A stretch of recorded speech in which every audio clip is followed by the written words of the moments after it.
This is a proposed site for the construction facility in the compound of the National Racquet Center on Wolford Avenue. The facility will need to have space for 12 tables, 8 for competitions and 4 for practice, along with other amenities to reach International Table Tennis Federation standards.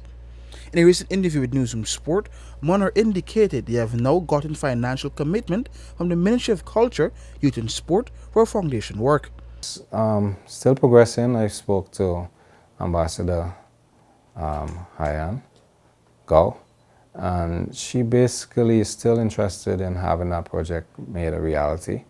The ministry has also signaled its intent through Minister Ramson of budgeting some seed funding, I think, to the value of $15 million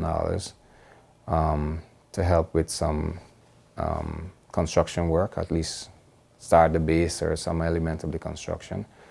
We're finalizing design with an architect and cost models, and this now would have to be submitted to the government of China through its embassy here, and then that's sent to China. That's the process that it has to take, and then they basically look at how we will unfold in terms of the timeline and finalization of costs, among other things.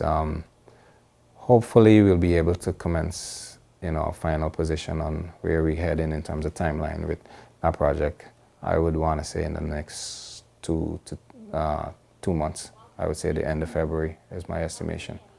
Munroe said the next step is really finalizing design with their Chinese counterparts. Even if we don't make a start, at least when budget comes out, if we have the seed funding as budgeted for by Minister Ramson and his ministry and the Sports Commission, what commitments we'll have from the government of China in terms of the design, because what we're doing basically is the initial proposal of a design and cost.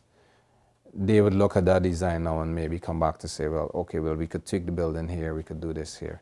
And it's all premised on a particular design that allows us, one, to be able to host international competitions, to have a home to play our tournament structure, to have a facility that we could utilize for a regional center, among other things. So I would say progressing quite well. The GTTA President indicated that due to the capital outlay for the project, the government will need to reconfirm their willingness on the project, given a prior arrangement was made with the previous government. However, Munroe said he foresees no issues with such official approval being granted.